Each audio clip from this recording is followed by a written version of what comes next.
mengungsi gempa. Tidak hanya itu, para personel TNI Polri juga dikerahkan membantu pemerintah daerah menyiapkan kebutuhan logistik para pengungsi. Saat ini sebagian warga yang masih mengungsi di sejumlah titik di posko pengungsian pasca gempa yang mengguncang Jayapura beberapa waktu yang lalu. Warga pengungsi menempati 11 titik posko pengungsian.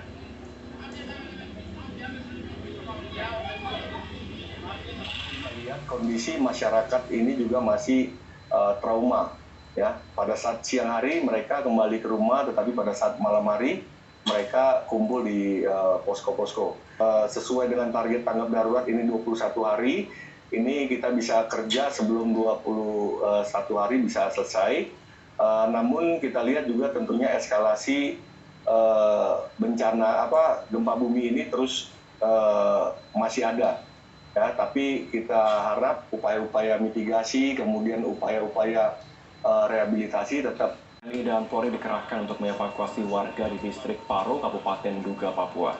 Evakuasi warga dilakukan setelah beberapa hari lalu di wilayah ini pesawat Susi Air dibakar dan diduga pilotnya yang berkebangsaan Selandia Baru disandra kelompok bersenjata.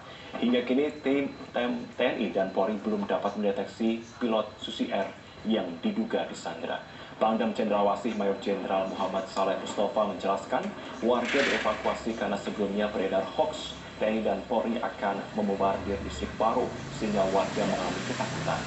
Warga yang telah dievakuasi dari distrik Paro sebanyak 58 orang yang dibagi menjadi 2 gelombang. Hingga kini pasukan TNI dan Polri masih mencari warga yang pergi mengungsi ke hutan sembari menelusuri keberadaan pilot Susi Air di distrik Paro.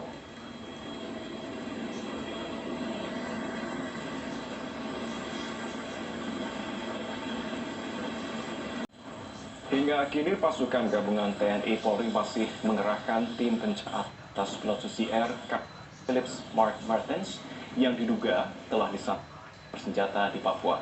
Beberapa hari lalu pilot berkebangsaan Selandia Baru tersebut disandra ataupun diduga disandra kelompok kriminal bersenjata tidak lama setelah mendaratkan pesawatnya di Bandara Paro, Kabupaten Duga, Papua.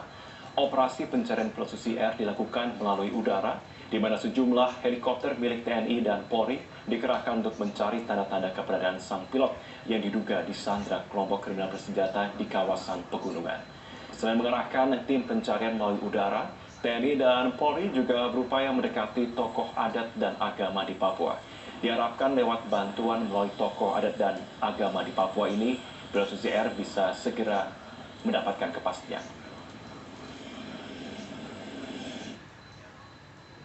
Kami lagi rencanakan juga dan kami lagi mencoba analisa dari aparat gabungan TNI Polri, lagi menganalisa memastikan di mana posisi pasti dari pilot tersebut. Karena kita mau melakukan penjemputan, kita tidak tahu tempat posisi pastinya, tentunya itu satu hal yang mubazir. Dan informasi itu seperti yang diketahui, informasi itu kita harus pastikan.